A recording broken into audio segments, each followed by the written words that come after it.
प्रधानमंत्री की सुरक्षा में हुई चूक की जांच के लिए बनेगी कमेटी, सुप्रीम कोर्ट ने दिए निर्देश।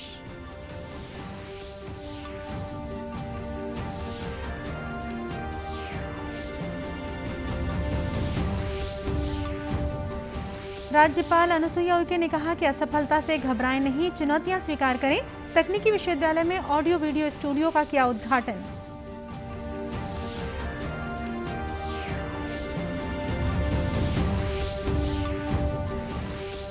देश में कोरोना के नए वेरिएंट ओमिक्रॉन के 4033 मामलों की पुष्टि। गर्भवतियों तथा दिव्यांगों को ऑफिस आने से दी गई छूट।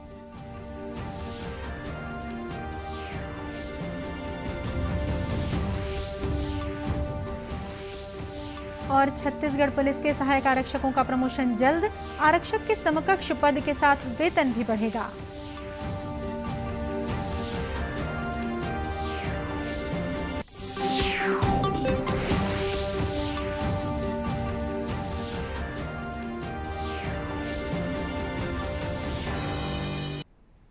नमस्कार, आप देख रहे हैं दूरदर्शन समाचार। मैं हूं शीतला शुक्ला। आप समाचार विस्तार से। पंजाब में प्रधानमंत्री नरेंद्र मोदी की सुरक्षा में हुई चूक को लेकर आज सुप्रीम कोर्ट में सुनवाई हुई। सुनवाई के बाद सुप्रीम कोर्ट ने इस मामले के लिए एक जांच कमेटी बनाने के निर्देश दिए हैं। इसके लिए सुप्रीम कोर्ट के एक पूर्व न्यायाधीश की अध्यक्षता में एक स्वतंत्र समिति बनाई जाएगी, जिसमें चंडीगढ़ के डीजीपी, राष्ट्रीय जांच एजेंसी के आईजी, पंजाब और हरियाणा उच्च न्यायालय के रजिस्ट्रार जनरल और पंजाब के एडीजीपी को शामिल करने का प्रस्ताव रखा गया है। इसके साथ ही सुप्रीम कोर्ट ने केंद्र सरकार और पंजाब सरकार दोनों से मामले में अपनी जांच आगे नहीं बढ़ाने को भी कहा है। लॉयर्स वॉइस नामक एक संगठन की ओर से दायर याचिका पर सुनवाई प्रधान न्यायाधीश एनवी रमन, न्यायमूर्ति सूर्यकांत और न्यायमूर्ति हिमा कोहली की पीठ द्वारा की गई। इससे पहले शीर्ष अदालत ने पिछले शुक्रवार को पंजाब और हरियाणा उच्च न्यायालय के रजिस्ट्रार जनरल को प्रधानमंत्री की इस यात्रा के मद्देनजर किए गए सुरक्षा उपायों से संबंधित रिकॉर्ड को सुरक्षित और संरक्षित रखने का निर्देश दिया था। केंद्र की ओर से पेश सॉलिसिटर जनरल तुषार मेहता ने सुप्रीम कोर्ट को बताया कि केंद्र सरकार की समिति की कार्रवाई रुकने से पहले डीजी और पंजाब के मुख्य सचिव को कारण बताओ नोटिस जारी किए गए थे। उनका कहना है कि नियुक्त समिति ने कोई सुनवाई नहीं की है। राज्यपाल अनुसुईया उइके ने कहा कि जीवन में चुनौतियां बहुत आती हैं। सफलता और असफलता दोनों एक सिक्के के दो पहलू हैं। कभी भी असफलता से घबराएं नहीं, चुनौतियां स्वीकार करें। हमेशा दृढ़ निश्चय और संकल्प के साथ लक्ष्य निर्धारित करें। राज्यपाल ने स्वामी विवेकानंद तकनीकी विश्वविद्यालय के छात्रों से ये बातें कहीं। इस दौरान उन्होंने विश्वविद्यालय के ऑडियो वीडियो स्टूडियो का भी उद्घाटन किया। राज्यपाल ने कहा कि समाज और राज्य को आपसे बहुत अपेक्षाएं हैं। मुझे विश्वास है कि आप छत्तीसगढ़ राज्य का नाम जरूर रोशन करेंगे। और नव वर्ष में मैंने कहा कि जितने भी विश्वविद्यालय हैं इस छत्तीसगढ़ के, और उनका मैं विजिट करूं। और दूसरी बात है कि देखूं वहां पर स्टूडेंट और तमाम वहां की जो भी गतिविधियां और सब स्टाफ से मिलना। और आज इन्होंने एक बहुत बड़ा अच्छा एक नया तकनीकी का उद्घाटन मेरे से कराया, एक स्टूडियो का, जहां पर जो भी कुछ आप बोलेंगे वो सारा कंप्यूटराइज उसमें आ जाएगा, वेबसाइट में जो पढ़ाएंगे। राज्यपाल ने इस दौरान विद्यार्थियों के प्रश्नों के जवाब भी दिए तथा विश्वविद्यालय के कर्मचारियों से उनका हालचाल भी पूछा। राज्यपाल ने विश्वविद्यालय परिसर के खाली पड़े जगहों पर बच्चों के मनोरंजन के लिए पार्क बनाने का सुझाव भी दिया। देश में अब तक कोरोना के नए वेरिएंट ओमिक्रॉन के 4033 मामलों की पुष्टि हुई है। इनमें से 1552 रोगियों को स्वस्थ होने के बाद छुट्टी दे दी गई है। सबसे अधिक 1216 मामले महाराष्ट्र में हैं, जबकि राजस्थान में 529 और दिल्ली में 513 मामलों की पुष्टि हुई है। स्वास्थ्य और परिवार कल्याण मंत्रालय के अधिकारियों ने बताया कि टीकाकरण अभियान के तहत देश में अब तक 191 करोड़ 94 लाख से अधिक कोविड रोधी टीके लगाए जा चुके हैं। वहीं अब तक 3 करोड़ 45 लाख से अधिक रोगी स्वस्थ हो चुके हैं। देश में पिछले 24 घंटे में 1,79,000 कोविड मामलों की पुष्टि हुई है। इस समय 7,23,000 से अधिक लोगों का इलाज चल रहा है। इधर छत्तीसगढ़ में भी कोरोना की रफ्तार लगातार बढ़ती जा रही है। पिछले 24 घंटे में प्रदेश में 2,502 नए मरीजों की पहचान की गई है। संक्रमित होने वालों में पीएचई मंत्री गुरु रुद्रकुमार समेत विधायक और कलेक्टर भी शामिल हैं। राजधानी रायपुर में सबसे अधिक 830 नए मरीज चिन्हांकित किए गए हैं। कोरोना से बचाव के लिए राज्यपाल अनुसुईया उइके ने लोगों से कोविड गाइडलाइन का कड़ाई से पालन करने की अपील की है।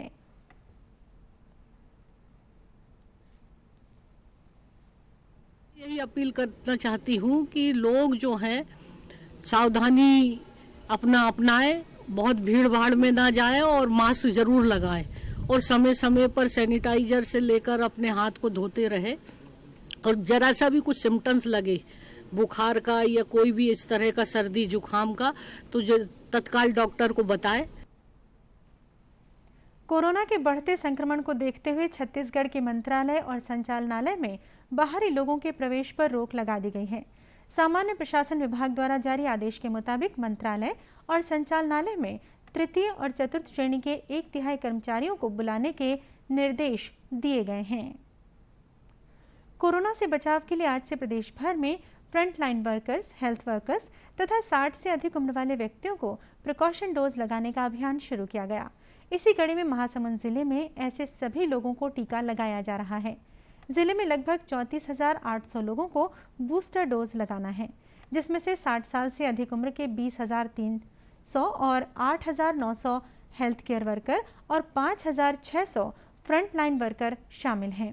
जिले के टीकाकरण अधिकारी डॉक्टर अरविंद गुप्ता ने बताया कि कोरोना से बचाव के लिए केंद्र सरकार के निर्देश पर बूस्टर डोज लगाने के साथ ही 15 से 18 साल के किशोरों का भी टीकाकरण किया जा रहा है।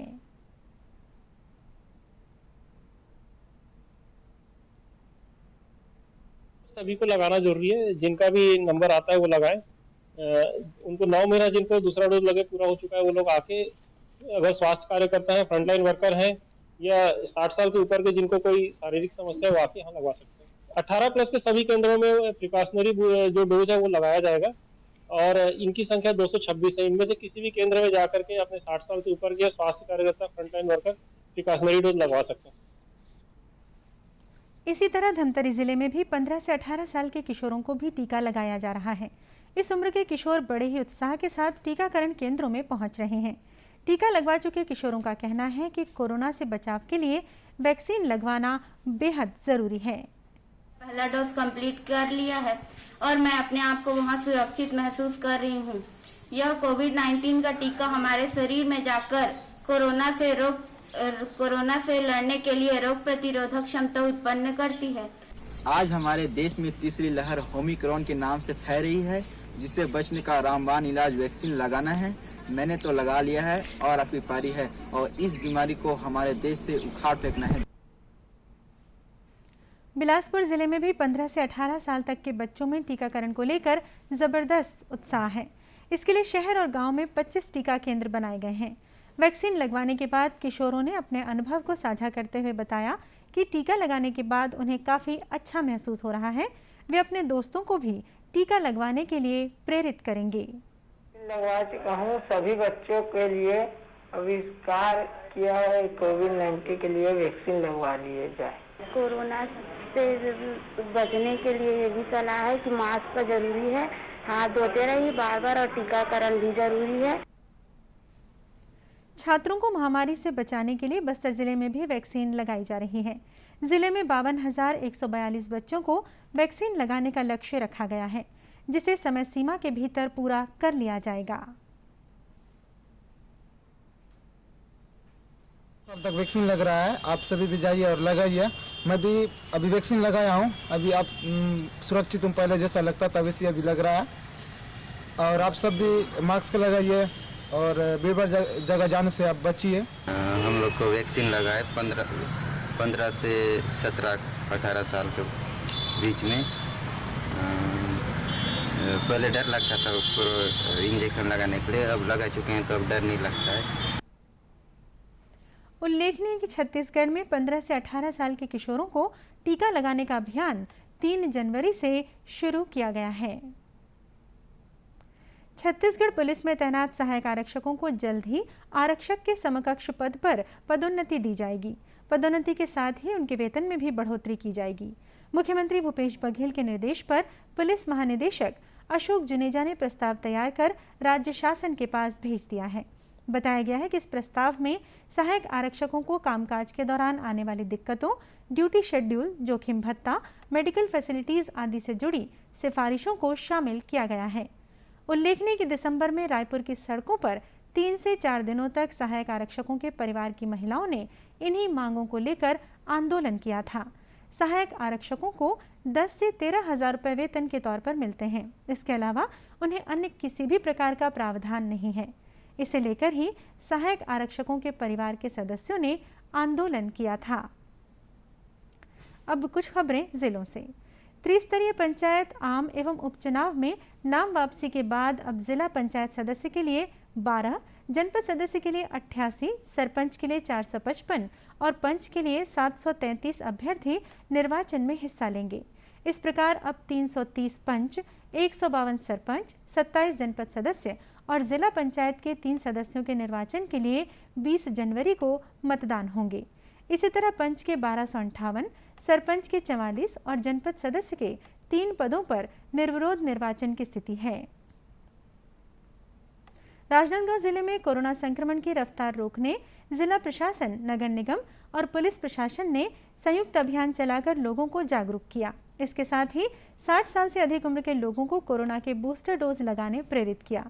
यह अभियान नगर निगम से शुरू होकर शहर के जयस्तंभ चौक, गोल बाजार, गुड़ाखो लाइन तथा मानव मंदिर होते हुए कलेक्ट्रेट परिसर तक पहुंचा। जशपुर जिले में भी कोरोना की तीसरी लहर से निपटने स्वास्थ्य विभाग पूरी तरह से तैयार है। जिले के सर्वेलेंस अधिकारी डॉक्टर RS पैकरा ने बताया कि पीड़ित मरीजों के लिए जिला अस्पताल में डेडिकेटेड कोविड सेंटर बनाया गया है, जिसमें 75 बेड लगाए गए हैं, जिसमें 60 में ऑक्सीजन सप्लाई की व्यवस्था की गई है। दूरदर्शन केंद्र रायपुर से प्रसारित होने वाले प्रादेशिक समाचार को आप YouTube पर भी देख सकते हैं।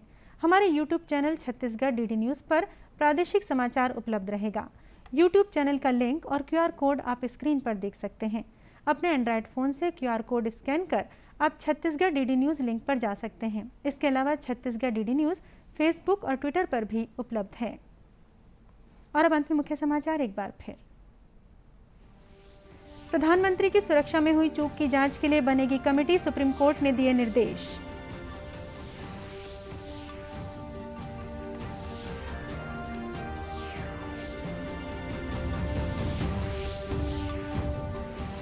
राज्यपाल अनुसुईया उइके ने कहा कि असफलता से घबराएं नहीं, चुनौतियां स्वीकार करें। तकनीकी विश्वविद्यालय में ऑडियो वीडियो स्टूडियो का किया उद्घाटन।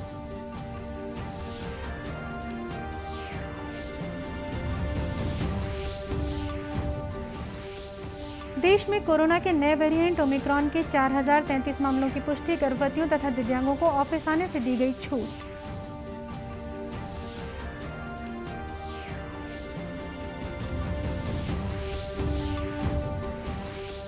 और छत्तीसगढ़ पुलिस के सहायक आरक्षकों का प्रमोशन जल्द। आरक्षक के समकक्ष पद के साथ वेतन भी बढ़ेगा।